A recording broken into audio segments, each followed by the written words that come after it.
Hello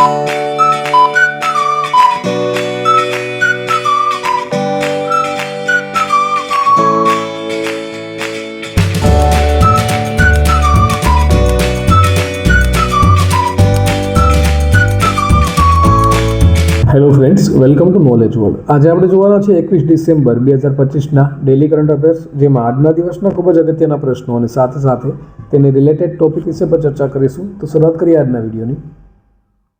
પ્રથમ પ્રશ્ન છે, તાજેતરમાં ભારતની પ્રથમ વન યુનિવર્સિટી ક્યાં સ્થાપિત થશે? તો હાલમાં જ ભારતમાં જે પ્રથમ વન યુનિવર્સિટી છે તે ગોરખપુર ખાતે સ્થાપિત થશે. માટે ઓપ્શન નંબર સી આવશે. તેના વિશે વાત કરીએ તો ક્યાં છે? પહેલાં તો ગોરખપુર, તો તે ઉત્તર પ્રદેશ રાજ્યમાં આવેલું છે અને તેમાં ભારત છે તે પ્રથમ વન યુનિવર્સિટી છે તે સ્થાપિત કરશે. અને આ પહેલ છે તે વન સંવર્ધન, વન્યજીવન સંરક્ષણ અને પર્યાવરણીય વિજ્ઞાનમાં શિક્ષણ અને સંશોધનને ફરીથી આકાર આપવાની દિશામાં એક મોટું પગલું છે તે માનવામાં આવે છે. વાત કરીએ આપણે ઉત્તર પ્રદેશના બીજા કરંટ પોઈન્ટ વિશે. તો હાલમાં જ રૂફટોપ સોલાર ઇન્સ્ટોલેશનમાં લખનઉ છે જે ઉત્તર પ્રદેશનું છે તે સૌથી આગળ છે. ભારતના પ્રથમ સ્વદેશી રીતે બનાવેલા હાઇડ્રોજન ફ્યુઅલ સેલ વેસલનું વારાણસીમાં ઉદ્ઘાટન કરવામાં આવ્યું છે. દીપ્તિ શર્મા, જેઓ ભારતીય મહિલા ક્રિકેટ ટીમના ખેલાડી છે અને તેઓ હાલમાં ઉત્તર પ્રદેશ પોલીસમાં ડીએસપી તરીકે જોડાયા છે.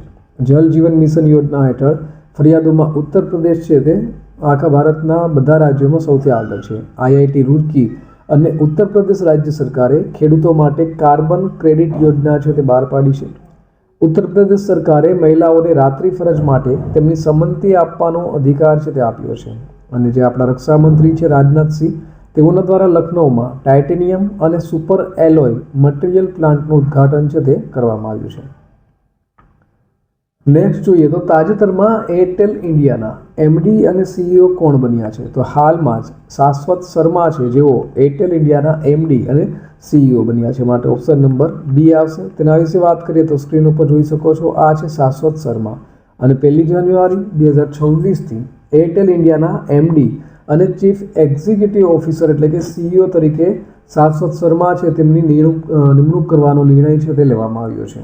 હવે બીજી અગત્યની નિમણૂક વિશે વાત કરીએ તો હાલમાં જ રવિ રંજન છે તેને સ્ટેટ બેંક ઓફ ઇન્ડિયાના નવા એમડી તરીકે નિયુક્ત છે તે કરવામાં આવ્યા છે. કોલ ઇન્ડિયા લિમિટેડ એટલે કે CILના નવા ચેરમેન અને એમડી તરીકે બી સાઈરામ છે તેઓની નિમણૂક થઈ છે. તો ભારતના અગ્રણી આર્થિક નીતિ થિંક ટેન્ક એટલે કે national council of applied economic research એટલે કે NCAER સુરેશ ગોયલ છે તેને ડિરેક્ટર જનરલ તરીકે નિમણૂક છે તે કર્યા છે.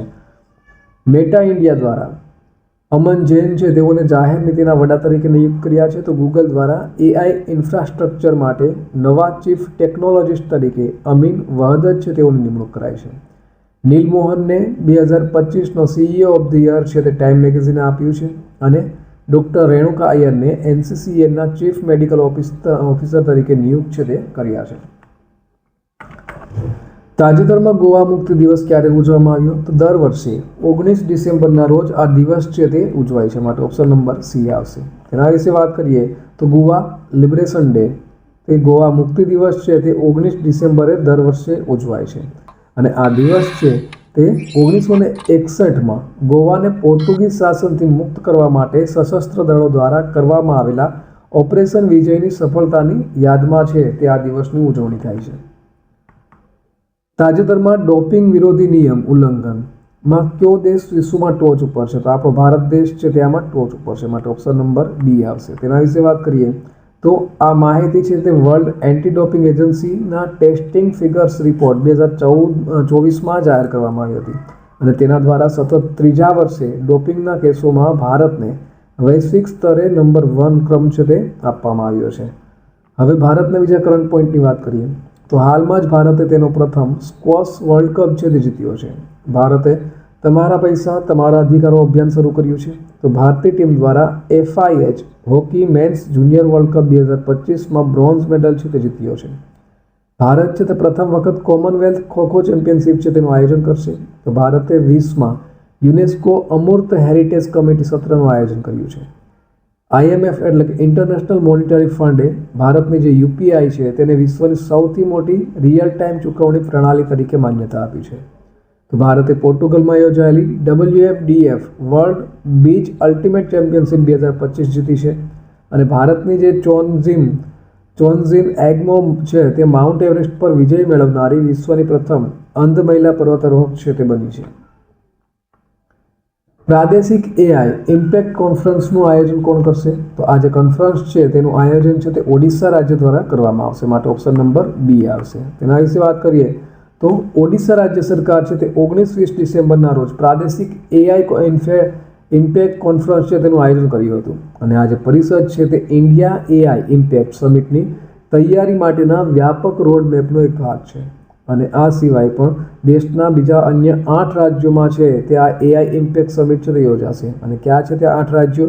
તો મધ્યપ્રદેશ, કેરળ, ગુજરાત, રાજસ્થાન, મેઘાલય, ઉત્તર પ્રદેશ, તેલંગાણા અને ઓડિશા. તાજેતરમાં પીટર આર્નેટનું 91 વર્ષની વયે અવસાન થયું છે. તો તેઓ કોણ હતા?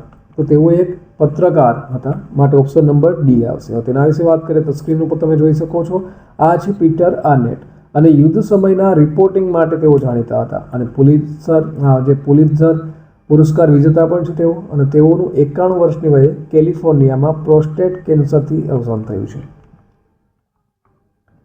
તાજેતરમાં ઉત્તર પ્રદેશ શિક્ષણ સેવા પસંદગી પંચના અધ્યક્ષ કોણ બન્યા છે? તો હાલમાં જ આજે ઉત્તર પ્રદેશ શિક્ષણ સેવા પસંદગી પંચના અધ્યક્ષ છે તે પ્રશાંત કુમાર બન્યા છે, માટે ઓપ્શન નંબર એ આવશે. તેના વિશે વાત કરીએ તો સ્ક્રીન ઉપર જોઈ શકો છો, આ છે પ્રશાંત કુમાર અને તેઓ ઉત્તર પ્રદેશ સરકાર છે તેઓએ ભૂતપૂર્વ પોલીસ મહાનિદેશક એટલે કે તેઓ એક ડીજીપી હતા અને તેઓને ઉત્તર પ્રદેશ શિક્ષણ સેવા પસંદગી આયોગના નવા અધ્યક્ષ છે તે નિયુક્ત કર્યા છે અને તેઓ 1990 બેચના IPS અધિકારી છે.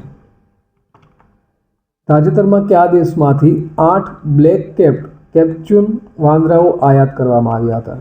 તો આ જે છે કેપ્ચુન વાંદરાઓ તેઓને કેપ્યુચિન વાંદરાઓ છે તેને દક્ષિણ આફ્રિકાથી આયાત છે તે કરવામાં આવ્યા છે, માટે ઓપ્શન નંબર બી આવશે. તેના વિશે જોઈએ તો સ્ક્રીન ઉપર જોઈ શકો છો, આ છે કેપુચિન વાંદરા અને તેઓનું બેંગલુરુ નજીક સ્થિત બેનરઘટ્ટા બાયોલોજિકલ પાર્કે દક્ષિણ આફ્રિકાથી આજે 8 બ્લેક કેપુચિન વાંદરાઓ છે તેની આયાત કરી હતી અને જે સંરક્ષણલક્ષી પ્રાણી સંગ્રહાલય વ્યવસ્થાપનને મજબૂત બનાવવા માટેનું એક મહત્વપૂર્ણ પગલું છે. અને આ જે છે વિનિમય તે પ્રાણી વિનિમય કાર્યક્રમ હેઠળ તેની આયાત છે તે કરવામાં આવી હતી. તાજેતરમાં વિજયપુર કેમ્પસમાં જનરેશન ઝેડ પોસ્ટ ઓફિસનું ઉદ્ઘાટન ક્યાં કરવામાં આવ્યું હતું? તો આ જે છે તે જમ્મુ કાશ્મીરમાં આવેલું છે, માટે ઓપ્શન નંબર ડી આવશે. તેના વિશે વાત કરીએ તો જમ્મુ અને કાશ્મીરની પ્રથમ જનરલ ઝેડ પોસ્ટ ઓફિસનું ઉદ્ઘાટન છે તે એમ્સ વિજયપુર ખાતે થયું હતું અને એમ્સ વિજયપુર ભારતની પ્રથમ એમ્સ બની છે જેમાં જનરલ ઝેડ પોસ્ટ ઓફિસ છે અને તેનું ઉદ્દેશ્ય શું હતું? તો કે ટપાલ સેવાઓને ડિજિટલ, યુવા કેન્દ્રિત અને આધુનિક બનાવવાનો તેનો મુખ્ય હેતુ છે.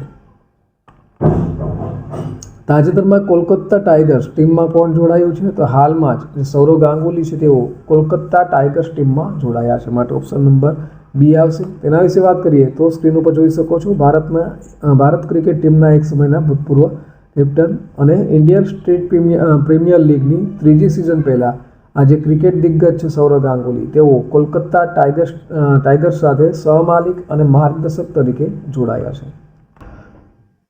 ત્યાર પછી જોઈએ તો ગઈકાલે પૂછાયેલા પ્રશ્નનો જવાબ જોઈ લઈએ. તો ગઈકાલે પૂછ્યું હતું કે તાજેતરમાં ડેઝર્ટ સાયક્લોન 2 સંયુક્ત કવાયત ભારત અને કયા દેશ વચ્ચે શરૂ થઈ છે? તો ઓપ્શન તમારી સામે આપેલા હતા. તો આ જે ડેઝર્ટ સાયક્લોન 2 છે તે ભારત અને UAE વચ્ચે શરૂ થઈ છે, માટે ઓપ્શન નંબર એ આવશે. ત્યાર પછી જોઈએ આજનો સવાલ. તો આજનો સવાલ છે, તાજેતરમાં કયો દેશ AI મોડલ્સ માટે વિશ્વનું સૌથી મોટું બજાર બન્યું છે? તો ઓપ્શન આપેલા છે. ઓપ્શન નંબર એ ચીન, બી ભારત, સી જાપાન અને ડી અમેરિકા. તો AI મોડેલ્સ માટે વિશ્વનું સૌથી મોટું બજાર ઓપ્શન આપેલા છે. તો સાચો જવાબ છે તે કોમેન્ટ બોક્સમાં કોમેન્ટ કરી અને જણાવવાનું રહેશે. તો આ સાથે આજના દિવસનો જે વિડીયો છે તે અહીં પૂર્ણ થાય છે. બીજા અગત્યના વિડીયોની લિંક અને પ્લેલિસ્ટ છે તે સ્ક્રીન ઉપર આપેલી છે.